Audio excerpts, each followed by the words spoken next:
আসসালামু আলাইকুম ওয়া রাহমাতুল্লাহি ওয়া বারাকাতুহু। আপনারা হয়তো দেখতেছেন স্বেচ্ছাসেবকের এপ্রন পরা এবং হাতে সকলের দাও।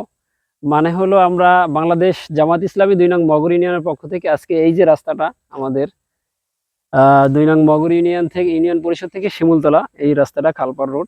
এই রোডের ২ সাইডে প্রচুর পরিমাণে জঙ্গল, আগাছা। এই আগাছা হয়েছে যে আগাছার কারণে এখান থেকে ভ্যান গাড়ি যেতে খুব সমস্যা এবং যাত্রীদের প্রত্যেকটা যাত্রীর শরীরে বাড়ি লাগে।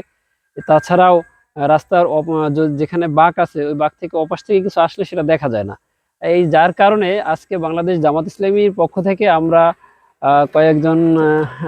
কয়েকজনে বের হয়েছি যে আজকে আমরা যতটুকু সম্ভব ক্লিন করব। ইনশাআল্লাহ কাজ শুরু হয়েছে আরো ১ ঘন্টা আগে। আমরা একটা সাইড ওখানে করে এসেছি, এখন আরেকটা সাইড আছে, একটু দেখাতে পারেন। এই সামনের এই যে সাইডটা, এখানে এই সাইডটাও আমরা করব। ওখানেও খুব অনেক ঝোপঝাড় আছে, ওটাও আমরা ক্লিন করব।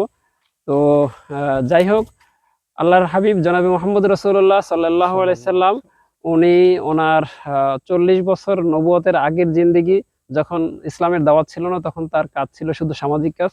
উনি সমাজকে অন্ধকার থেকে আলোতে আনার জন্য সমাজের যত ধরনের কুসংস্কার আছে, যত ধরনের খারাপ কাজ আছে, যত ধরনের নৈরাজ্য আছে, এগুলো দূর করার জন্য উনি এই সামাজিক কাজগুলা ওনার ৪০ বছর একাধারে করেছেন।